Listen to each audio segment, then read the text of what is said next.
Hello everyone and welcome back to my YouTube channel. If you are a Nigerian or from anywhere in Africa, this is one of those moments to feel truly proud. Are you aware that Nigeria turned down an offer from Tesla? Yes, the famous electric car company, to invest millions of dollars in mining lithium in the country. This happened during an international expo in Saudi Arabia some time ago where several major companies including Tesla executives were present. Tesla expressed strong interest in mining Nigeria's lithium, but Nigerian delegation had other plans. Now, for many government officials, this kind of news is like gold. Imagine telling the president that a global giant worth almost $1 trillion wants to invest in your country, and considering the current lithium market selling at over $78,000 per ton compared to under $10,000 in just some years ago, the deal from Tesla was even a bigger deal. So why would Nigeria say no to such an opportunity? The answer lies in a long history of how Africa's resources have been handled. Think of it this way. Imagine owning a huge amount of iron ore but still having to import basic iron rods from another country. Why not process the iron yourself and even export the finished product? This is one of the biggest reasons African nations have struggled to fully develop their economies. They remain stuck as suppliers of raw materials instead of manufacturers of high-valued products. And this was exactly why the Nigerian Minister of Mines and Steel at the time turned down Tesla's proposal. But this wasn't a flat-out rejection. There was a condition. From now on, Nigeria's official policy is that anything mined in the country must also be processed locally. Raw materials can't just be shipped abroad without adding value to the Nigerian state first.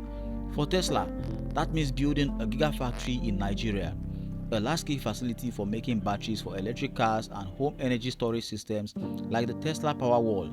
Only then would they get the green light to mine lithium in the country. This at the time was a bold policy shift and one that other African nations should consider if they want to truly benefit from their natural resources. If done right, this could transform the Nigerian economy, create jobs, build technical expertise, and stimulate local industries. Of course, the big question at the time was whether Tesla CEO Elon Musk was going to actually agree to build such a facility in Nigeria, especially since Tesla's focus is on the US, Europe, China, and Australia. Would Tesla have agreed to set up a Nigerian battery plant when most of its customers were thousands of miles away? The company, of course, likes to control its supply chain and makes most of its parts in-house, which is why it is moving into mining. But maybe there was a different way to think about this. Nigeria and Africa could be a future growth market for Tesla, especially for energy storage products and affordable electric vehicles. Africa has abundant sunshine, making solar power a natural fit. But to truly rely on solar, people need batteries to store energy for nighttime use or during power cuts. This could have been Tesla's entry point. Imagine smaller power walls, perhaps 1 kilowatt or 2 kilowatt units, powering homes across Nigeria instead of noisy fuel guzzling generators. Housing developers could install these in thousands of new homes. But of course, the African market works differently from Western ones. Product must be designed with affordability in mind.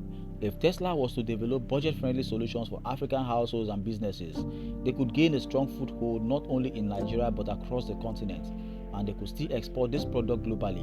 Tesla could also create electric vehicles designed specifically for African roads and income, more practical and affordable than their luxury models in Europe or America.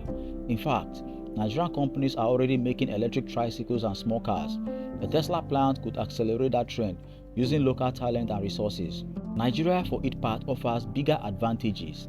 If Tesla decided to make the move, labor costs are much lower than in the US, meaning Tesla could save millions in wages, plus they could face little or no competition in Nigeria, unlike other lithium-rich countries where Chinese companies are already firmly established. Another reason for rejecting that proposal was that Nigeria wanted to avoid the DRC problem. The Democratic Republic of Congo produces around 70% of the world's cobalt, yet controls less than 3% of the value chain. That means they earn little compared to the wealth generated from cobalt-based products worldwide. It was on that note that the Nigerian new policy was designed to stop that from happening with its lithium. Another pointer is that China's aggressive investment in African minerals is a warning sign. They have poured billions upon billions into countries like Zimbabwe and the DRC to lock in future supplies for their battery industries. With electric vehicles becoming more popular each year, global demand for lithium could double within a decade. That makes it crucial for African countries from Mali to Namibia to adopt strategies like Nigeria, focusing on processing and manufacturing locally. If in the future this vision becomes reality and Elon Musk decides to invest in Nigeria, it will be a source of national pride to see electric vehicle batteries stamped made in Nigeria or made in Africa. In the coming years, lithium and cobalt could play the same role that oil once did in powering the global economy, and Africa must claim its rightful share of that future. Do well to comment, like, share, and turn on post notifications so you don't miss out on interesting videos like this. Thank you.